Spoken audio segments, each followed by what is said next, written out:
Thank you. I thought of Fondo Cherry, Farmer Mago Unazan with Tanzado Logzage, Hujik, Farmer Amoina Keke, Awan White, Birige, Aduga, Hujik, Karam Pandam Lady next year, the Keke, Manamasing Tava, Bugi, Karikari, Wakolon, Libirige have the Kitan, Minga Leponga, Mutan Han, Hybrid, Yamna Tagacheri, I giving when I'm producing, I see Farmer Amoina, I Handaksu, Mayamna, Chen Chongdana, Modern Ida. Society is in a Susinvidana, Sigi organization, as in a Sinvidana, I quite Hammer or in a Lejabani. To only am kind of come over Colobodica Sulejade, Adabu, I quabu, Lamjing Biba, Thabagi Puri, which now sing Labor Mayam Singsina Taki Matumina, I quit Palm Singsida, Asang Balabo, Putokavia de, Hammer, a Moin and a coin of Matamda, the book of Hangam, Hyper Pandam to the Kanas Angela, was the quite Tumin Jabani. Adu Tumin Zabasida, a queen of Yamna Tengari Waban, I was singing a city. Makan sure, adubu farmer moina hiding body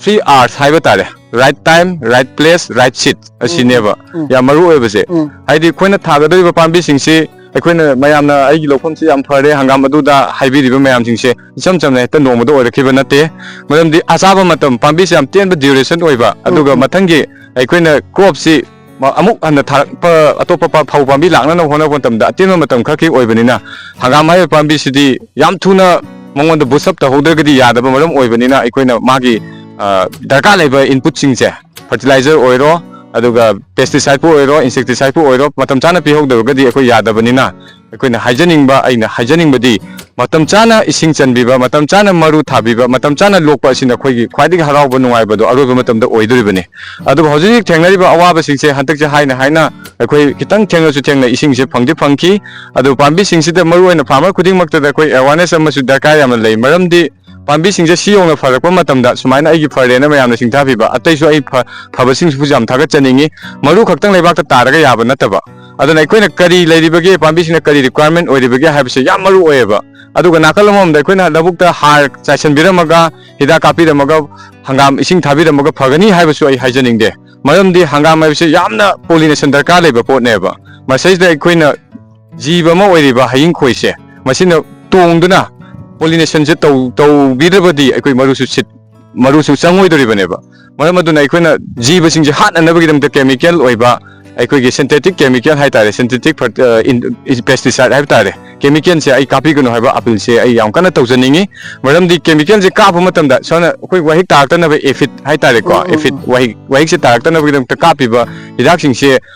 pambis te tongi matamda hangam se salak matamda tong matamda magi efit se udi sigini adu koidil a mon tong deba koidun a tong deba nina aikoina lebak le haugda hada magi darka leba khuding piraga su mahaido maru changba phajabadi puthokpa ngamoi maramaduna chemical haiba posaksia yani makai chemical akoi kapirosi organic oiba insecticide oro pesticide oro kapa se akoi tawminasi adubu pambi singse aina sum yengmam tamda ngasai ahanjingna takpi kibada lofam amada hangam kg mapan changi tara changi adu changi haiba singse kari gidamta changdibno haibasu akoi lebak singse marang khoi soil test tawhogdabe maramna har se am darka leba mase khudaki oibanina ko sini maram oirega aikoina yam maruena phariba posak hangam singse maruena kamai phalimno amda magi micronutrient je masone copy gadam nebo micronutrient magi walak kadaba machinjak se makhadagi sukhotpa ngamhodam tamda aikoina leibak ta har khara pigibdunadi obya damnina pambis de yaringe thomhoba aduga plan je hena masak matok phajaninga gidamakta aikoigi plant booster adagi mongoda energy yam pininga gidamakta vitamin makan gi dak singse copy raba matungda di akoi yamna mapung phaba mahi lokpado oigani hane khalle thank you I mark to the kana khatang sum hangjamin muje khoigi kaya vitamin gumba kai gumba khoigi plant jingida mukhoji caption gi matamda akhoigi hayeng sana bagi da mukta product se puthok matamda khoigi hakchang gadi kai asopan leigada gi khanjani asina maram moijaraga ne ningsing jari bese hel hazard oidana ba adegi hakchang da soktani ngai da mukta organic oiba potse chemical gi oiba nataba organic gi oiba vitamin da oirabasu adegi hiram khuding makta monda kapaga sinagadoise akoi akhangai singna haibada tajaba matamda lebak ta hapa har akoi gi daimo urea potash asina sonba budi maku pharakna bane na kapiba ngakthokna na bane leina tena ngakthokna bane na kapiba hidak sina damada hena soena haibiyeba sina maram oirega yaringai kai vitamin sing kapi matamda oibasu chemical akoi lena tena ta ko nga thok pina oisu organic se tana na bo hona seba akoi na kapi ba lokham da kapi ba hidak phatraba na ton khumjalaga kapi ba hidak khuding mak singse akoi gi chakhau da ne haiba wafam se ai thamjaninge ba akoi gi log sangam mari manga muk leiba imung haitare ko haidi log ji uthokro matungda akoi gi tha tok si kaimda udadana leiba kangu ju am jawri ba ko ado makhoi jing jidadi ese farmer omoina makhoi da message kram among de pian ning haidi tha taruk si pura mang leiba jawri ba si katang haibiram na ba yamna nungaijai maruena akhoi gi labukta sanghau hangdona leiba lokham haibase akhoi gi isa gi lokham da natagana labuk lamang sing da isa na lok sangam pari leibo da hangnu leihoba mafam haibase maduda hangi poto mapande leibani haibase kawbi ganoba aduna mapanda gi cinjak mi pantangdana hona matamda ai gi area singsta leibse kari kokna sana kadage ithai lokong wala gadi karamba department ga tana kadage karamba organization ga tana kadage hairaga sana ba hangam je katang tharaga koi yaba nateba tonga ba pambi kya am leiba akangai singa tana raga koi Manipurista awon balamda mama mipanda tangdaba cinjakte mipan tangdaba leibaji mahuta leiba tadi senja chakhiduineba aduna ikoi gi oiba paisa je koi da tungja lawraga ikoi gi chakhot langnaba honamene jai ba pham chai thamjage thank you haibiri report se semilon je manipur gi context ta jengja kana yamna ju soe aduna farmer amoina lowiram iba responsibility ji adukimatik thagat bu phongdok chare duga aina makhatana laksaning baja अखोई next year दि करी plan लेरिगे हाइदि हुजिजिक से हंगाम खतर थारिजे अतोप plan गे item जिन कई चंगजन गे कायन खनबि वखलो लेबिरि आइगी ओइनदि हंगाम से कतंग थाइ सिनाउ खरदि अखोनि आइना सुम येंगजब कांदा हवाई मुक्सोदि गुम्बा ट्रायल बेसिस ता अदगी अतोप खोगी चंट्रु को अदि नुमित लै थाब यावनरि अदुगु नेक्स्ट ईयर दि आइगी थाजा फार्मर मोइन थाजा मतम दि अतोबि सिनाउ सिंजे मखन गी पम्बी मयाम अमा थारगा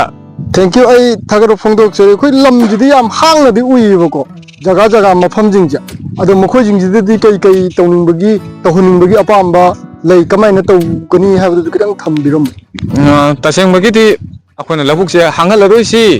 अखोइ संगलसि हाइबा पांदमदा मयाम दे संगजलाबनिना लाकदो सहिसदि आइना अखोइ थांनाबा लौरोन काइरोनबसिंदा अपील तौनिंबम लै मरुदि कनागुम्बा थबक याम चावना तौगि चिनाउसिंदि आई दबुकतो ngamdre honaba ngamdre haiba misu dum lei sugumba lokhom sing leiragadi puksen sengna thabak tawningiba akhoi gi subang nomam leidabi sinau sing sida hayo lokhom da sina thokpirega lebak lehau hasana su hengkalam nanaba kari tawbu yabage akhangai sing tanara kanda haiba lokhom sing sida le free da lehendabida mana masing punna hunbagi apam lei kanagumana masi ai ngamaroi noi tokjau haiba phom leiragadi khoi modern era da changbireraga पुक्सन Seng मसी कथोपग लोइना लबुक लमांग संगन बसिदा सरुक याहनबा appeal सु आई तौनिंग बा फम हमले thank you आइना ख्वाइदगी main ओइना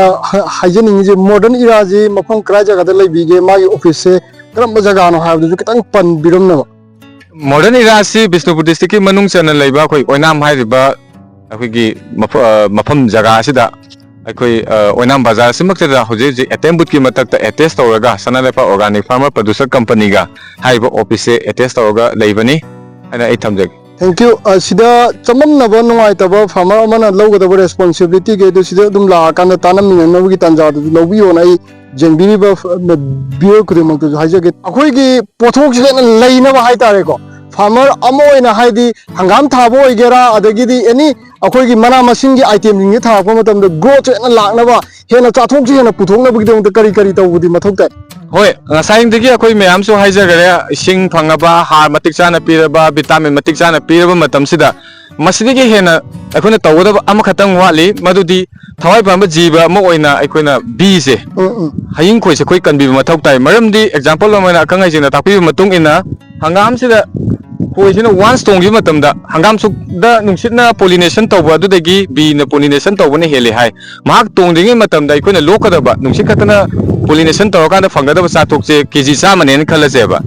अदुबु हयिंग खोइसिना तोंगी मतमददी KG 100 ग निम्फु हुमदोय थोलकनी हायरेबा सुमाय तौदना नुमि लैदसु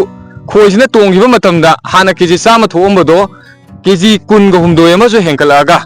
चाथोकसे लेगने हायबा अदुना तिन Kong the मरु जीव सिंग the मरु ओइबा अकुन खोइ कन बायबजिना ख्वाइदि मरु नबगी ककाम खतंग आई वरी सानवगी तंजाद लौजगे ककाजे मॉडर्न इरा जिगी करी ओइना थौ पुबिबनो अदुगा मिंगना करी कौबिगे हाबदो अमतंग हाना हाइबिनबो अदुगा हुजुजु बोगदा करम थबा इंगांग सिगी मना मसिंगी आइटम ने कई थबन गांग चंगन बिरगे हाउ खितंग थंबिनबो आइहाक्सी मिंग हान दा हाइजबदा आइगी मिंग सोरेन संगम जॉय कुमार सिंह आइहाक्की लेफम ओइनाम बाजार सोरok मनिंगदगिनी वार्ड नंबर 3 आइहाक असी modern era farmers multipurpose cooperative society हाइदना कोऑपरेटिव सोसाइटी अमखक लेजै 2018 दा रिस्टार्ट तौबनी मदुगी ट्रेजरर फाउंडर ट्रेजरर ओइना आइहाक्सी लेबनी हजिकसु अदुम ट्रेजरर ओइना लै अदुगा हजिकसी मॉडर्न एरा हाइबा कोऑपरेटिव मल्टीपर्पज कोऑपरेटिव सोसाइटी सिगी मखादा अखोई Sanalepa organic farmer producer company हाइदनसु 2024 दा अखोई मचा हाइगद्रा मचा अखोई फार्मर सिंग दा अवाब थेंगनबा हाइ तारगदी अखोई सोसाइटी लेवल दा अखोई हंगाम मरु मतम चाना दी हवाई मरु मरांगी सिट फंगदबम लेरे सिन तबदा अखोई मतम चाना इसिंग फंगबसे सिजु दरकार ले इसिंग सी याउद्रगदी पाम्बीना फजना साउ सारे फजना फना होब ngamde mai चाबसु ngamde aduna इसिंग से अखोइना केनेन दा इसिंग थाबियो हाइबा मतम सिदा फजना ngसागी मतम चाना थाबिरपा हंदकपुदी अखोई ngसागी बिशेमपुर की डीसी सर अखोई सर विक्रम दा हाइजरगा अखोई कनोजी इसिंग थाननबा ना अखोई हाइजबा तांग 19 डिसेंबर की तांग 19 सिदा हाइजबा सिदा अखोई याबीदना अखोई याम थुना ngसागी एलआईदा प्रोसेस तौबीदना तौई अदुबु इसिंग जे थारकपसि खर थेंगना थारए डिसेंबर की तांग 18 दगी इसिंग जे अखोई सोम नाकनगी केनेन की इसिंग थारकपसिदा हौबनी अदुगा इसिंग थारकपसिदा जो हेक्ता इसिंग थारेना हेक्ता फंगदे निमित 10 हेना चंगी हाइतारे तारीख 18 दे थारकपदना ओइनाम यौखदा तारीख 18 सवाइसिदा सिगुम्बा चंगी अदुगा ngसागी केनेन इसिंग थाबसिदासु अखोई चुमने हेते इसिंग मोइना लोकताक लिप इरिगेशन अना हान हाइबा हौजिकना इरिगेशन मैनेजमेंट डिवीजन नंबर 2 हाइबजिगी इसिंग पंपिंग माइगी कापखलकपदसु इसिंग जे हेते कापेना केनेन जे इसिंग कापेना हेते यौदे मसिदे तोंगान तोंगान ngसागी ऑब्स्ट्रक्शन अथिंग लेरंबा पन बैरियर लेरंबा मयामा ngसागी कनोसिदा खोंनुंग मनुंग जेजा लेरमे लंबी ओइनगा फाचनदना दगी कनो तौरगा थोनजनदना फुल्लगा लेरंबा दु मयामिंदु अखोइगी लोकल की अखोइगी नुंसिबिबा अखोइगी मयामजिंगदा अखोइ हाइजदना तौबदगी जेसीबी तौरसिनबा इवन अखोइगी ओजा थिंबाइजम ओजा सोहन कुमार अखोइगी मॉडर्न एरिया की सेक्रेटरी दा यारगदी अंगंबा मतेंग पांगबियो हाइदना हाइबदगी अखोइगी जेसीबी दुम सिनै अदगी even MLA honourable MLA Oinam इसीगिसु अखोइ जेसीबी मा सुमाइ तौदना पांगबियो हाइदना नोम अमसु ngसागी कनो तौबगी हाइतारे केनेन मनुंगि सेंटोकबगी थबक याम वाली अदुना नोमसु मतेंग पांगबियो हाइबदा अदुम हराव हराव मतेंग पांगबेरे अदुगा मसिदा अखोइगी मतंग चान साइ थागचनिंगसि इरिगेशन की सिंग पिरेबा कांगु सिंग अखोइगी ऑफिशियल सिंग थागत फोंदोकचरी थैंक यू आई नेक्स्ट की मुलाक्सनब तौजगे मथंगी फार्मर जी को उनजनब की तंजा लोजगे फार्मर जी तौना होनाबद कई कई अवा नुवाई थेंगनबीगे हुजु पोदसी खतम खंजनिंगे अदुगा करी थवाई पुबीरगा लेबनो मॉडर्न इरा की सेमतंग खंजनिंग आई सामक मिंग हाना हाजरगे को आई सोन संगम सनायमा कौजै आई मोदे इरा की farmer ओजै अजिक estate कनोजु Ojri publicity secretary जु ओजरी अदुगा अहानबा लोकोन जिगी मेंबरशिप लीडर जु ओजरमे जिसु ओरिको ओइनाम हाइबा लमदम सिदा हंगाम हुन्नबगी पांदम जी अखोई ngasai ka kan so habi gi ba han laman ji ka tana jara kan da koi hang le ba lofam jing je amtang asang mana thalaba mi pan tang da ba le ba mo oina ba hona ba da asok ba dai ta lojari ba lobi ba han ngai su thagat pa phong tok jari ko isa maksu yam kan na hona jatana ai se sahi tara ga mari manga sure isa gi kana ba da ba thi dana mayam jong tang ijen mana dana koi gi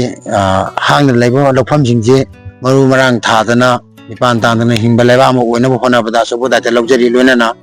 जी से कोई इसिंग माइसिंगी अवा बकरी करा सनगी याम थेनेगे बिदले अदु आहाम दखर दंग थमजगे आहाम बदा ओइना मबल जगा जे सन थादोमी को सन थादोम बसिदा सन जे थादोक तनो होना बदा याम वाय सरकारगी ओइबा मरु ओइबा अथिंबदी लई हाय हायना दुम थादोक पिरामी अदो मोइनादी सनजे फाबियो हाय सनजे फाबमक्ति यादबनिना कनागुम्बा फार्मर अमना सनजे फागे हाय तारगदी मियोय खरा कौथोक पिरो राउंड तौरा थमगा मपु कौथो फाबियो को आदि चलगा फारोबा यादबनिना अदो मपु दुदा कोइना पौता खरा पिरा काना थादोक तनबगी खुदोंग चाबा लौबियो लोइनाना ओइनामगी मफम मरी ने कोइना तौजबसे कोइ मरी खाइदो ए कोइ मरी से मेंबर अमना तुजबनी को दसि मरी लेजबनी अदुबो सिगी आइना फमजरिबा जगह से ट्रांगोंग लकोल नाइ सामंगना पाइजबनी आई मखादा गनो तौजबा जगह नि सिना मसदा अखोइ ओजागी वाहना कई कई लेबा हुजिकसे ख्वाइदगी मरु ओइना आइना हेना नुवाइजदबा पोसे अखोइगी सन लोइबिरिबा इचिनाउ जिंगना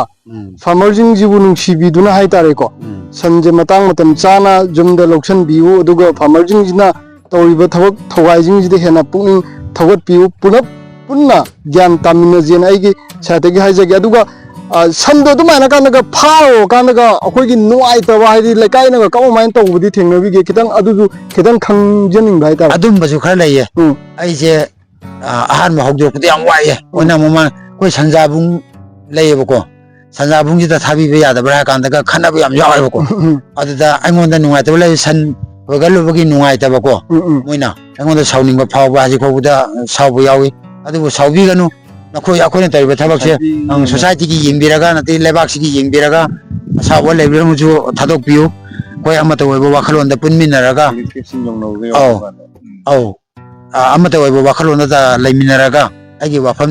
थमजरिबिसे मुना ताबिगने लौजै अमत ओइबो वाखन थमिनरगा खोजा अमत ओइबो वाखनजिदा लिंजेन मानना हिंगोन कोइ मिनसी को लोइनाना सलोइबा